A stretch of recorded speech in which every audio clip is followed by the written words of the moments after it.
Escribo a todas las iglesias y hago saber a todos que de mi propio libre albedrío moriré gustoso por Dios, si vosotros no lo impedís.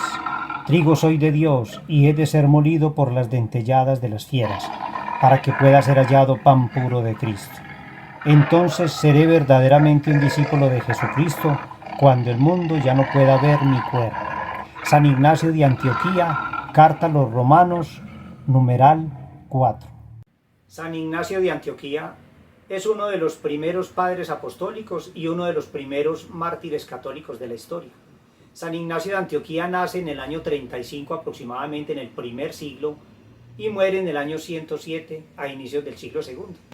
Es decir, estamos hablando de un santo, de un católico, de un cristiano que vivió hace 2000 años. San Ignacio de Antioquía fue discípulo directo de los apóstoles San Pablo y San Juan, y por eso es llamado padre apostólico, porque tuvo relación directa con los apóstoles, por eso los llamamos padres apostólicos. San Ignacio de Antioquía murió mártir en la ciudad de Roma, en el anfiteatro Flavio, lo que hoy conocemos como el Coliseo Romano, esto bajo el imperio de Trajano.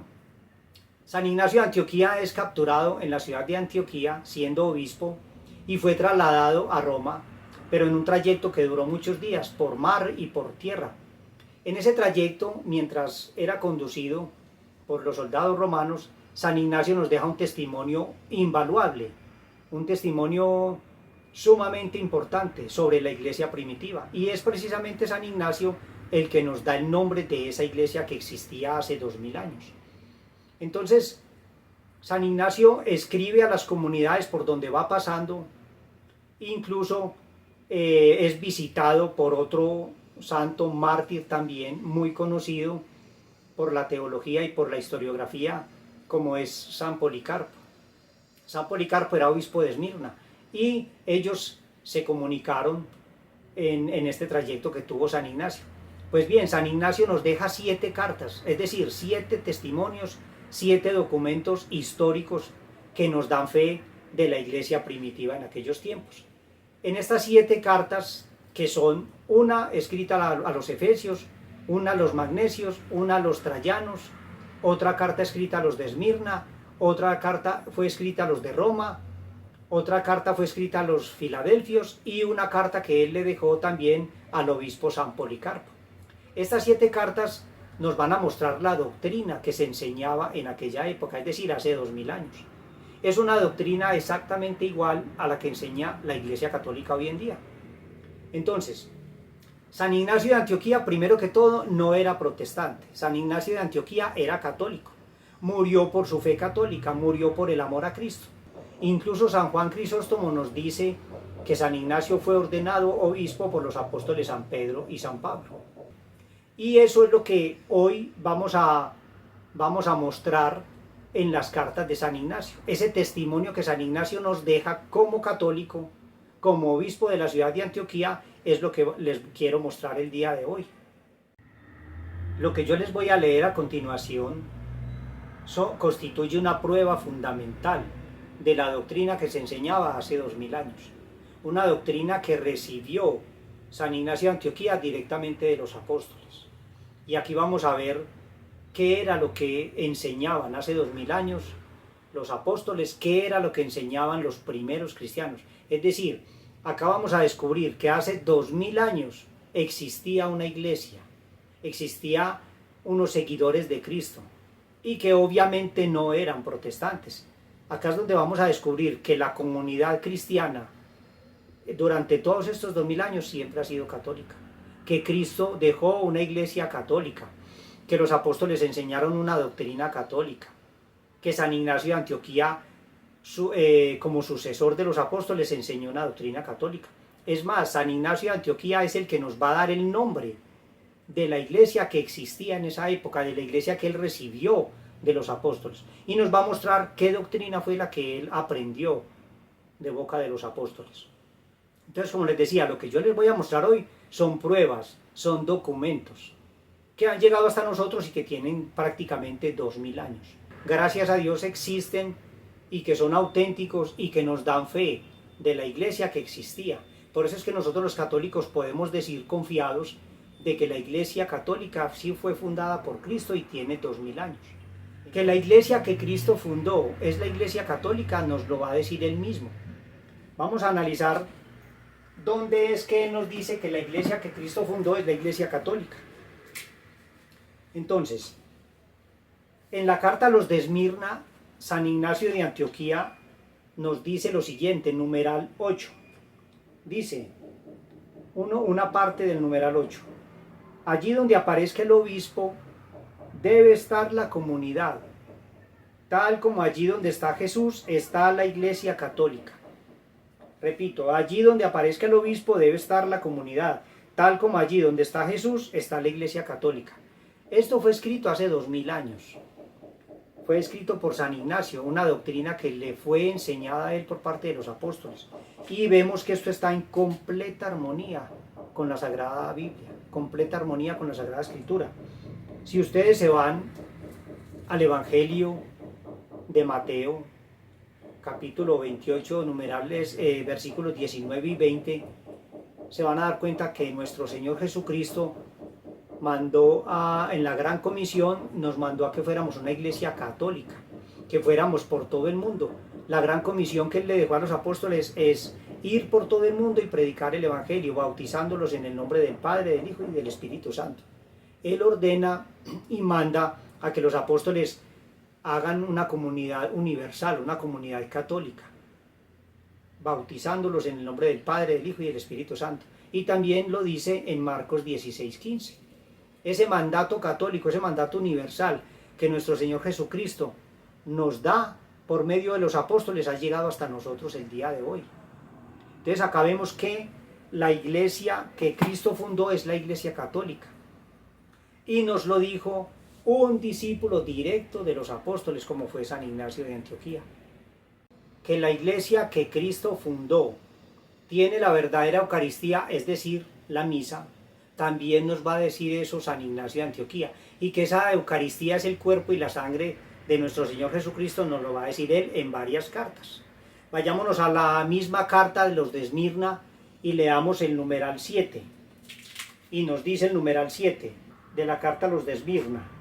Y dice referente a los herejes lo siguiente: se abstienen de la Eucaristía y de la oración, porque no admiten que la Eucaristía sea la carne de nuestro Salvador Jesucristo, cuya carne sufrió por nuestros pecados, y a quien el Padre resucitó por su bondad. Estoy leyendo la carta a los de Esmirna, escrita por San Ignacio hace 2000 años. Numeral 8, volvamos al numeral 8 y leamos un poquitico más arriba. Dice, considerad como Eucaristía válida la que tiene lugar bajo el obispo, o bajo uno a quien él la haya encomendado. Esto es lo que nos dice en la carta a los de Esmirna sobre la Eucaristía. Vayámonos a la carta a los Efesios y leamos el numeral 20. Carta a los Efesios, numeral 20. Dice, con miras a que podáis obedecer al obispo y al presbítero sin distracción de mente, partiendo el pan, que es la medicina de la inmortalidad, y el antídoto para que no tengamos que morir, sino vivir para siempre en Jesucristo. Bueno, vayámonos ahora a otra de sus cartas y ubiquemos la carta a los romanos, escrita también por San Ignacio de Antioquía. Carta a los romanos. Y pueden ver ustedes, hermanos, que San Ignacio nos está dejando clara cuál era la doctrina que se enseñaba hace 2000 años.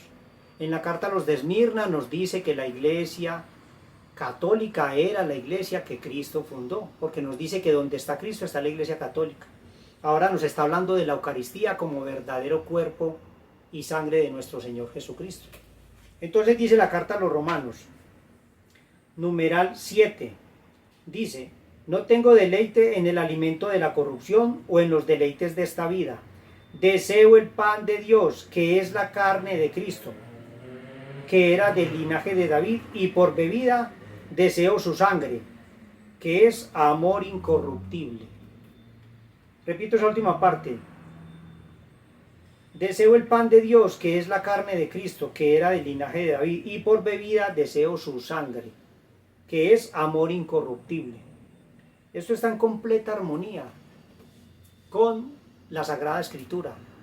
Si ustedes se van al Evangelio de San Juan, capítulo 6, todo ese capítulo nos va a hablar de Eucaristía, pero si ustedes toman los versículos 53 al 56, Cristo nos va a decir que Él es el pan vivo bajado del cielo. Quien coma su carne y beba su sangre tendrá vida eterna. Es lo mismo que nos está diciendo acá San Ignacio de Antioquía. Vayámonos a otra de sus cartas. Leamos la carta a los Filadelfios. Y en los Filadelfios buscamos el numeral 4.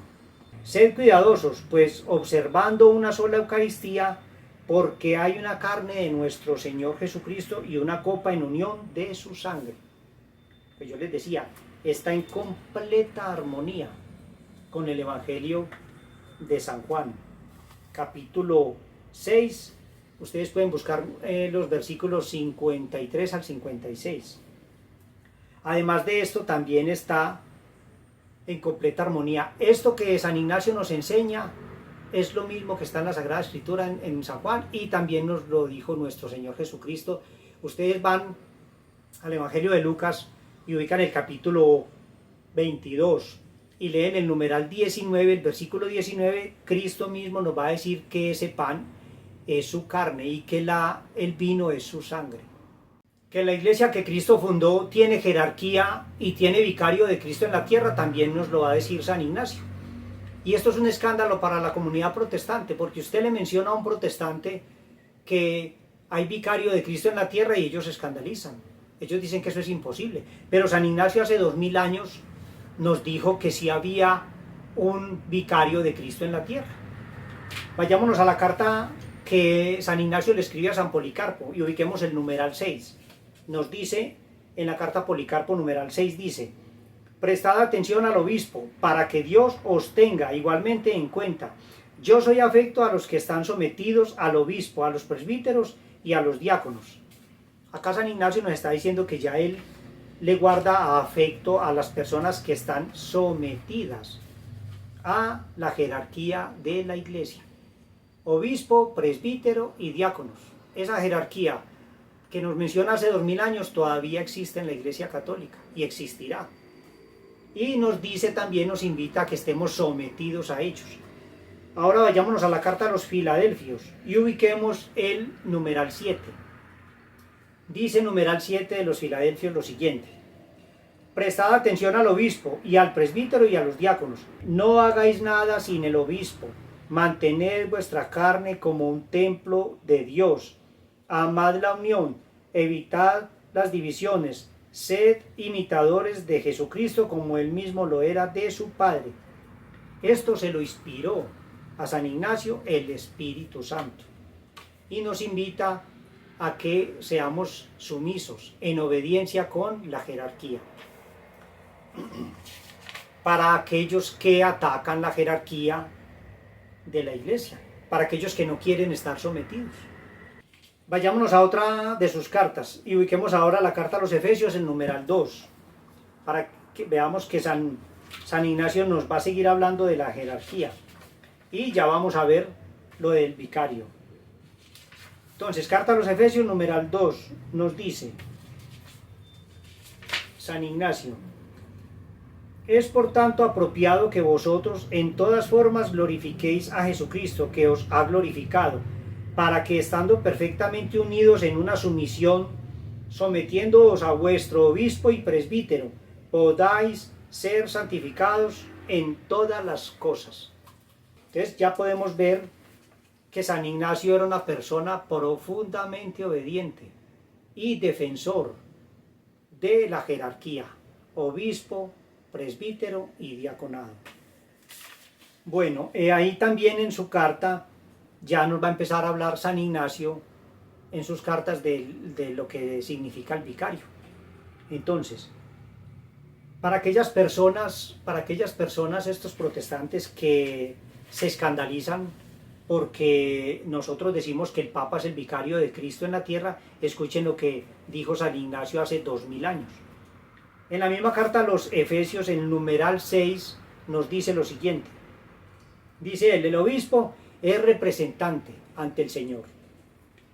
Numeral 6 dice, y en proporción al hecho de que un hombre vea que su obispo permanece en silencio, debe reverenciarle aún más, porque a todo aquel a quien el amo de la casa envía para ser mayordomo de ella, debe recibírsele como si fuera el que le envió.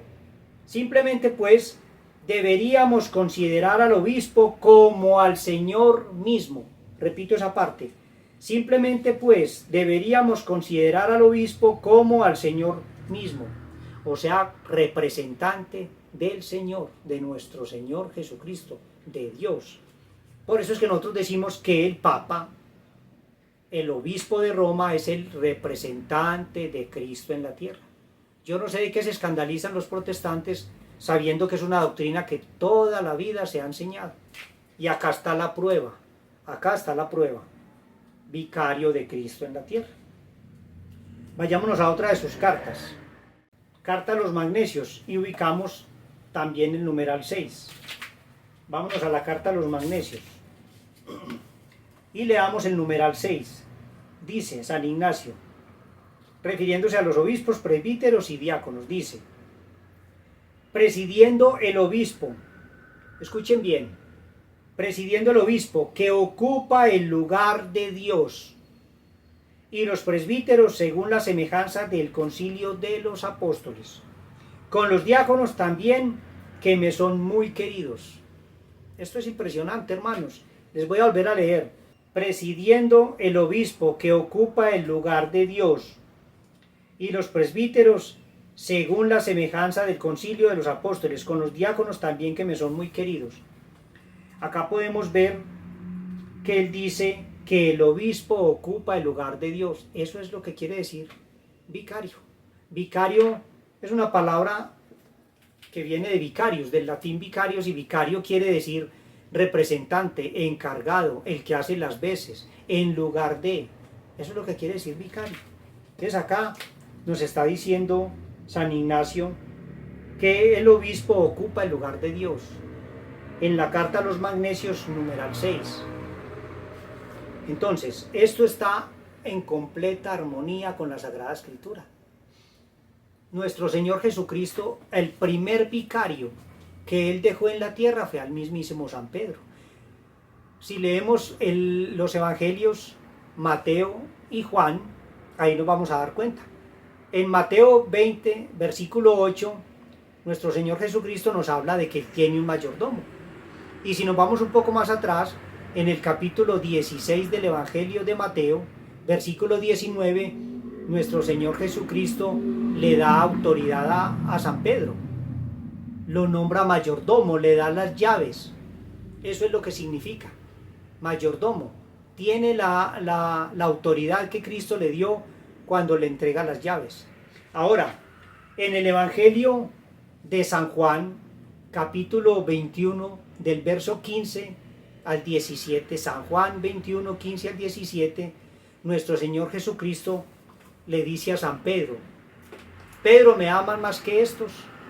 Y ese pasaje que es muy conocido, Pedro dice, sí Señor, tú sabes que te amo. Cristo le dice 3 veces, Pedro, apacienta mis corderos, apacienta mis ovejas. Lo está dejando encargado, lo está dejando como pastor, como mayordomo. Entonces, acá vemos que San Ignacio está en completa armonía con la Sagrada Escritura. Esto es así.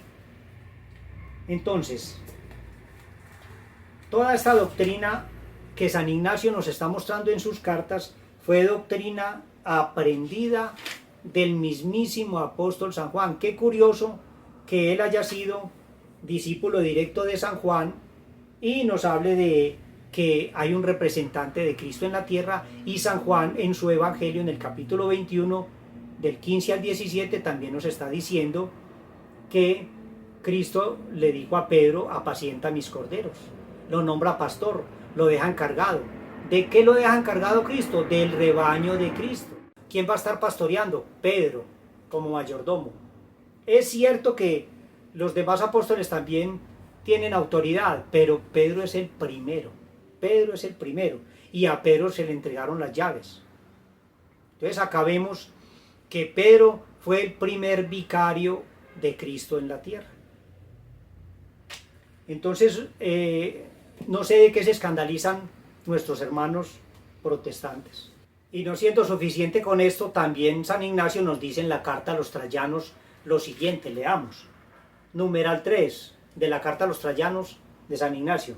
Dice, de la misma manera que todos respeten a los diáconos como a Jesucristo, tal como deben respetar al obispo, que es figura del Padre, y a los presbíteros como concilio de Dios, y como colegio de los apóstoles.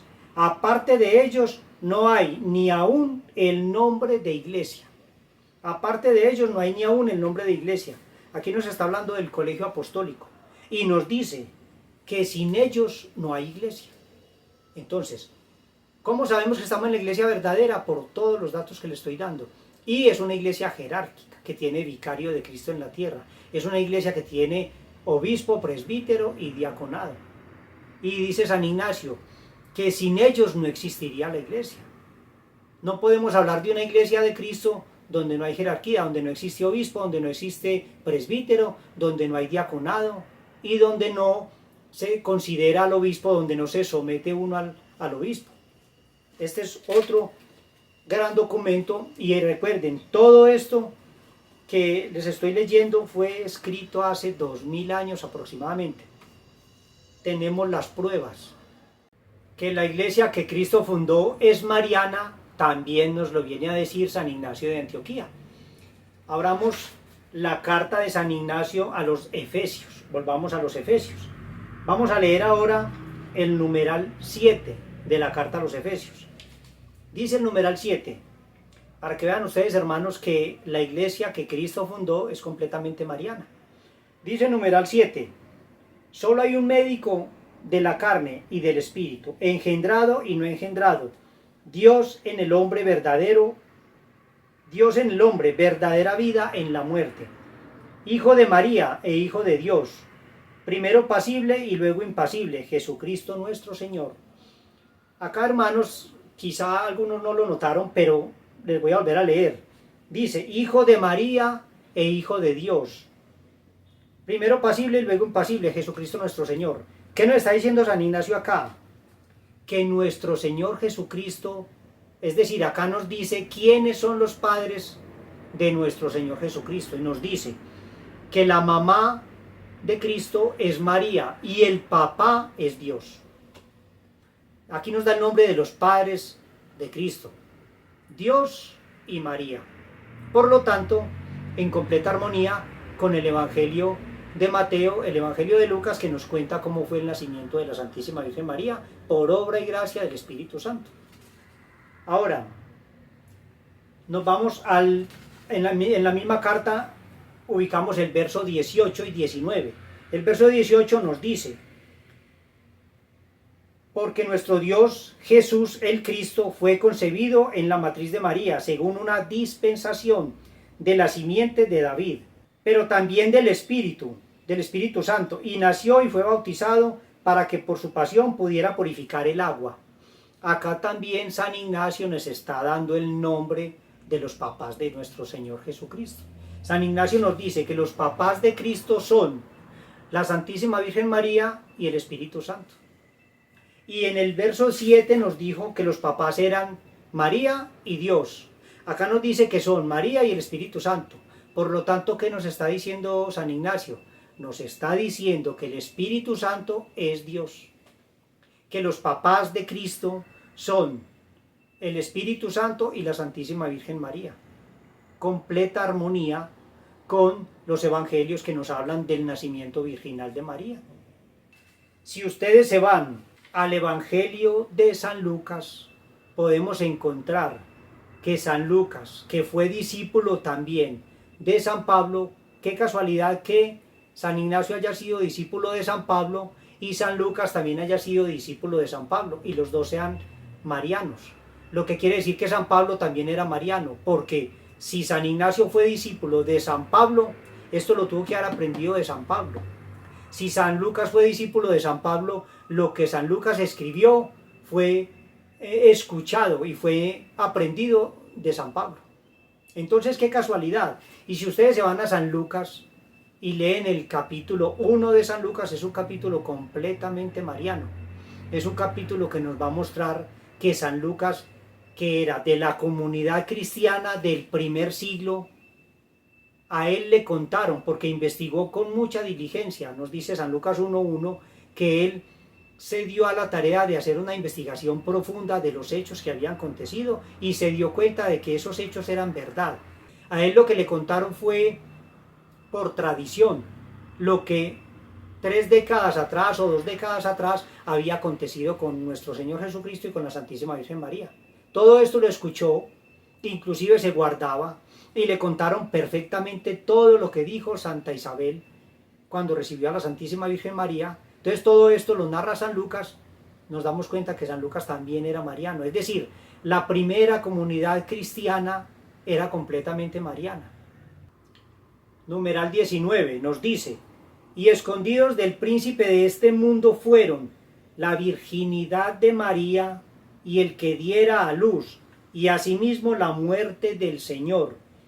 3 misterios que deben ser proclamados, que fueron obrados en el silencio de Dios. Mire esto tan bonito que nos dice. Voy a repetirlo. Numeral 19 de la carta de San Ignacio a los Efesios, escrita en el año 107. Dice, numeral 19: y escondidos del príncipe de este mundo fueron la virginidad de María y el que diera a luz, y asimismo la muerte del Señor. 3 misterios que deben ser proclamados, es decir, a futuro, que fueron obrados en el silencio de Dios. Esto realmente es hermoso. Aquí nos está diciendo que la Santísima Virgen María es siempre virgen, antes, durante y después del parto. Es un misterio y le pertenece a Dios.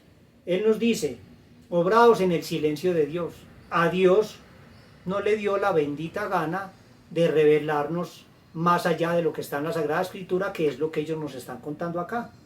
Por lo tanto, no podemos ponernos a especular o a decir herejías o tonterías como muchos protestantes que dicen que la Santísima Virgen María tuvo más hijos que después de que Cristo nació con José y todo esto que ellos insinúan. Es imposible. ¿Por qué?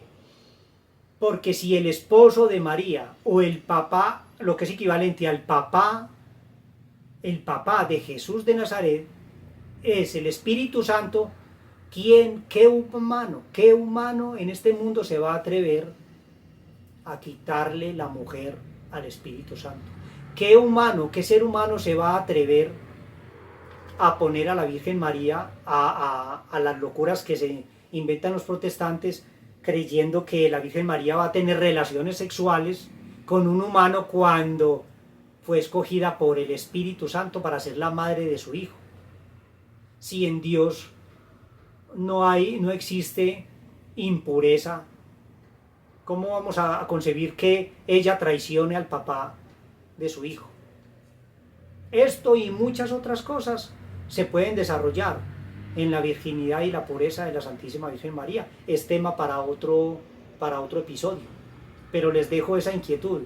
¿Cómo es que un ser humano podría imaginar siquiera que la Virgen María le vaya a ser infiel a su esposo, que es el Espíritu Santo, el papá de nuestro Señor Jesucristo? Dicho también por San Ignacio de Antioquía. Aquí nos damos cuenta que era completamente católico, que la comunidad cristiana del primer siglo, del segundo siglo y de ahí para adelante siempre ha sido mariana, completamente católica. Que la iglesia que Cristo fundó ya no es una iglesia que guarda la ley judía, ya no es la iglesia ni el pueblo judío, también nos lo viene a decir San Ignacio. Y acá le quiero hacer una invitación especial a los adventistas del séptimo día que aún siguen pretendiendo guardar el sábado. Los invito a que lean el cristianismo primitivo, a que lean las cartas de San Ignacio, a que se den cuenta que la iglesia que Cristo fundó ya no guarda el sábado, que la iglesia que Cristo fundó ya se complace en el primer día, que es diferente al día judío, que era el sábado. Entonces, vayámonos a la carta a los magnesios y leamos los numerales 9 y 10, que nos dice lo siguiente.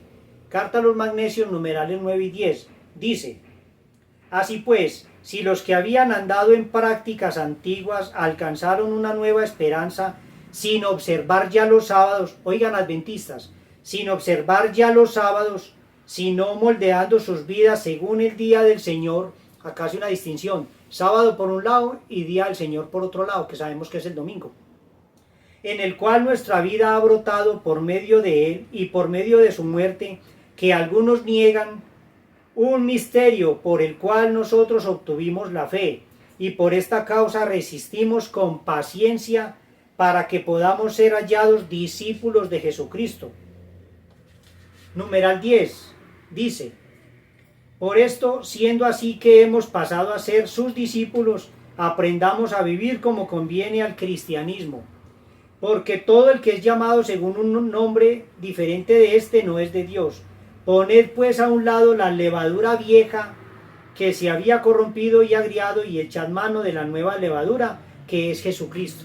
¿Será que San Ignacio se está refiriendo, cuando dice levadura vieja, a la ley judía, a la vieja ley, al Antiguo Testamento y a sus ordenanzas? Sigue: es absurdo hablar de Jesucristo y al mismo tiempo practicar el judaísmo, porque el cristianismo no creyó en el judaísmo, sino el judaísmo en el cristianismo, en el cual toda lengua que creyó fue reunida a Dios. Ahí tienen, hermanos adventistas. Ya la iglesia que Cristo fundó no guarda más el sábado, y eso está escrito hace 2000 años. Yo no sé por qué hoy en día todavía pretenden judaizar a algunas personas, cuando esto ya quedó demostrado por la historia, para que se convenzan de una vez que todo el cristianismo a través de los 2000 años ha predicado que el sábado ya no va más. Los únicos que guardan el sábado son los judíos, y eso porque no son cristianos. Ellos son creyentes, pero no son cristianos, no aceptaron al Mesías. Pero quien acepte al Mesías, a nuestro Señor Jesucristo, como nuestro Salvador, tiene que someterse a las ordenanzas de Jesús, a la nueva ley, a la ley de Cristo. San Ignacio de Antioquía nos está diciendo acá que ya el sábado no va más, que ahora moldeamos nuestras vidas según el día del Señor. Y qué casualidad que sea San Ignacio, un discípulo directo de San Juan, quien nos hable también de día del Señor. Recordemos que San Juan, en el Apocalipsis capítulo 1 versículo 10, es el primero que menciona día del Señor. Todos sabemos que ese día del Señor es el día domingo. Y bueno, quienes pretendan refutar estos argumentos que estoy dando, pues tendrán que refutar en esta ocasión al catedrático Alfonso Ropero. Alfonso Ropero es un catedrático español, y aparte de eso es teólogo, filósofo, historiador, investigador. Y escuchen esto, es protestante. Hasta donde supe, es protestante. No es católico, no era católico cuando decidió darse a la investigación de la patrística. Entonces, quienes pretendan refutar argumentos que ya nos ha dado la historia, que se han confirmado que son verídicos, que son auténticos, tenemos los escritos, en este caso las 7 cartas de Ignacio de Antioquía, y nada más ni nada menos que nos habla de ella Alfonso Ropero, un catedrático español, teólogo protestante. ¿Quién era Alfonso Ropero? Fue pastor evangélico por casi 20 años y decidió entregarse de lleno a la investigación y a la escritura. Máster en teología por el Centro de Investigaciones Bíblicas, profesor de filosofía y de historia. Entonces, esto que yo les acabo de dar a conocer a ustedes es nada más ni nada menos que obras escritas por autores protestantes que se dieron a la tarea de investigar el cristianismo primitivo, y que creen, descubrieron que la iglesia que existía hace 2000 años es la iglesia católica. Aquí queda otra prueba más: 7 cartas, documentos históricos que nos hablan de que la iglesia que existía en los primeros siglos era la iglesia católica, la iglesia que Cristo fundó. Déjame saber tu opinión en los comentarios, dale un me gusta y comparte este video. Ya nos veremos en otro video de apologética católica, si Dios quiere.